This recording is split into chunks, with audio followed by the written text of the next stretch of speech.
Ngayong Semana Santa, ating pagnilayan kung paano tayo pinapahalagahan ng Diyos. Itanong natin sa ating mga sarili kung sino tayo sa harap ng Panginoon.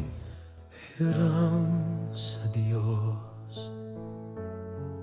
ang aking buhay.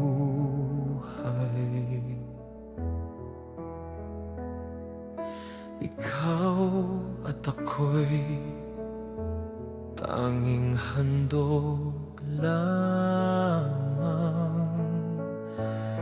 Di ko ninais na ako'y isilang, ngunit salamat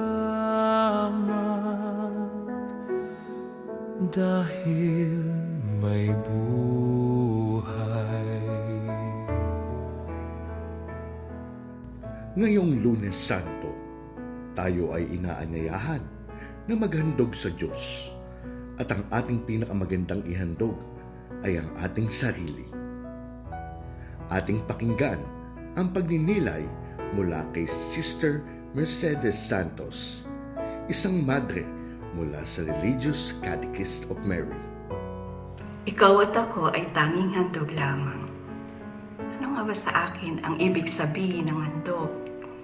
Para sa akin, ito po ay isang uri ng alay. At sa aking sarili, ito ay pag-aalay ng aking sarili sa Diyos ng buong buo. Bago pa po ako pumasok sa kumbento, naranasan ko na po at naramdaman ano yung tunay na pag-aalay. Sa pagsagot ko po ng Opo, Panginoon, pinalaga ko na po yung aking sarili kung ano po ang aking makakayang ihandog, kung ano ang makakaya kong gawin at ialay para sa Panginoon. Sa mga pagkakataon ng pag-aalay, naranasan ko po, madali lamang ang magbigay ng oras. Paminsan-minsang maghapong apostolate dahil po noon ako ay isang katekista at isang legionary. Ang mahirap pala ay noon na po naramdaman ko at naunawaan yung mayroon akong bukasyon sa pagmamadre. Ang hirap palang magpasya. Mahirap palang ialay ng buong buo ang sarili at iwanan ang pamilya. Paano na ang aking ina? Paano na ang aking mga kapatid na umaasa sa akin? Ang tanging ko pong naging takbuhan ay ang Panginoon. Ang mataimtim na pagdadasal para ako makapagpasya ng Opo, Panginoon, susunod ako. Sa tulong po ng dasal at laging pananalangin, ang inasahan ko na lang po ay ang katotohanan na siya yung bahala. Siya yung bahala para sa aking mga maiiwanan. Matagal din pong panahon ang aking inilagi sa kumbento na ako'y nag-aalala para sa kapakanan ng aking pamilya. Ngunit sa tulong din po ng malaki ang pagdadasal at pananalangin, pagtawag sa Kanya, paghingi ng awa, ay nagkaroon din po ng kapayapaan ng aking kalooban. At buong-buo ko na pong naiaalay ang aking sarili sa Diyos. Kung ako po ay tatanungin ninyo ngayong mga mahal na araw na ito, paano ko ba tutugunan ang pagmamahal at sakripisyo ng Panginoon? Pagmamahal din po yung aking tugon. Paglilingkod po sa mga madre, sa mga kapatid kong madre. Halimbawa po, sa aking mga community assignment, ginagawa ko po ito ng buong pagmamahal.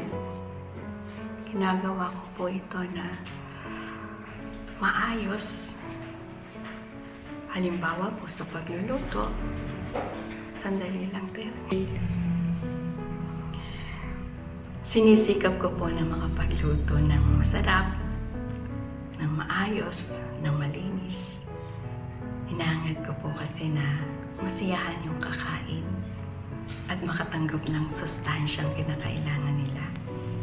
Sa akin po mga community assignment, lalo na po pag timekeeper, maaga po akong bumabangon para bago dumating yung time, maiayos ko na po yung chapel. Sa akin naman pong pagpunta sa aking mga katekista sa iba't ibang parokya, sinisikap ko po nakahanda ang aking sarili, puso at kalooban, kung ano man po yung kailangan kong ibigay sa kanila, pag-aaral, pagninilay. Nakikinig din po ako sa mga katekista na gustong magsabi ng problema. Nagbibigay din po ako ng panahon para madama ko kung mayroon silang hindi pinagkakasunduan, kung mayroong nalalabuan ng pananaw. Nagdadasal din po ko palagi upang matulungan ko sila at mag-guide sa kanilang maging pang-araw-araw na buhay. Kung ako naman po ay tatanungin nyo, ano po ba yung hinahangad ko ngayon? Isang konkretong